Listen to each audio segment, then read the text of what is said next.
Alright, so here at Smooth Brain Design, we've got temporary brackets off of the tow hook here, and then we've got just a little in-betweener. This guy's just hooking. I'll show you guys it underneath in a second. And then this one is fine here.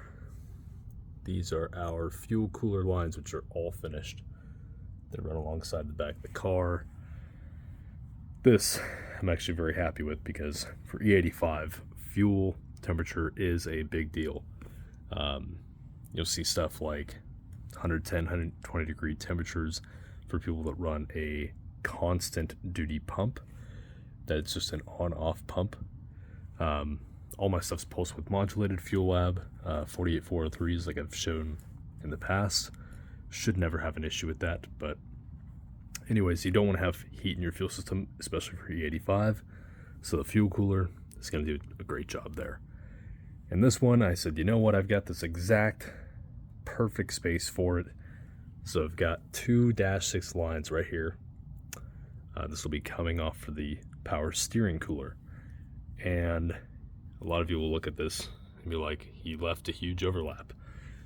The idea with the overlap is that this is something to build off of to flat bottom this section with a front splitter, which I already have. It's carbon fiber.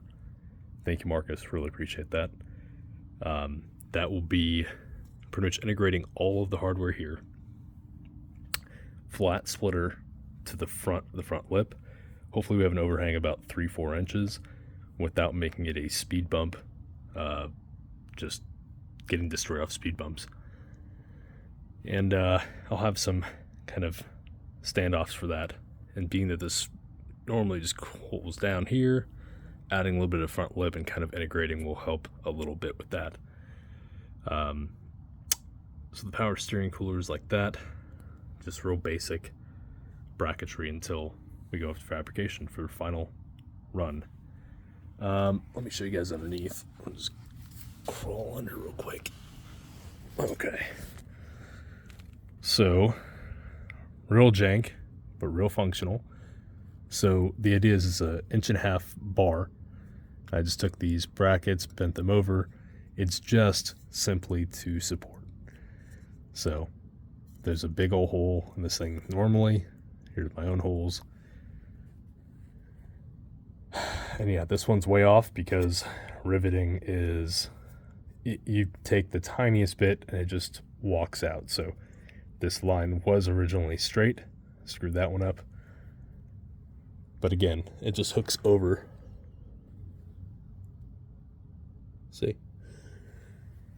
And then here, same thing. I still haven't finished this one to drill this hole out for a third piece. Then I'm going to change this hardware over to OS Geiken 15mm clutch bolts. It's a long story how I got those, but so that's that. I've got the 500 watt Spall brushless. I've got the CWA 400 electric water pump. And yeah, so the frontal, this air gap would have just been, so this is intentional. Normally, this would have been wasted space. And this was my bash bar. And the idea is that if I bring everything up just a little bit, this will be perfect, right? I'll be able to integrate everything into a decent slope for approach angle. If we look here, from this particular angle, I would have just had dead space between the base of this oil cooler, the base of the radiator, and all down here. So instead of the air running into dead space, at least I'm using it now for the coolers, which a lot of people don't agree with. I'll tell you right now that having a front lip, like continuing this lip, again, intentional, outward, and capturing an air channel right here, like a gurney flap, will hold and force air into this cooler. The same thing is going to happen on the sides. in between the two coolers and the radiator itself. So when I go to do that, I have to be very conscientious of having specific adjustable flaps and layers on this. And that way I can actually control the airflow to each cooler. So if I say my fuel and my power steering are getting warmer, that means I should be able to extend out this region here and balance the airflow. If I find the oil cooling is not running cold enough, but the radiator is getting hot. Actually, these two should work and function with the radiator. So if the intercooler, which will be up here, if that's getting too much airflow and this is not getting enough, it's going path of least resistance and going through and to the intercooler. What I have to do instead is block off a portion of that with a curved piece of metal going across to capture the air to make sure it goes down into this structure, which is then being pulled by the big fan. So just making a little progress stuff. Show you guys the rear end before I put it back up. But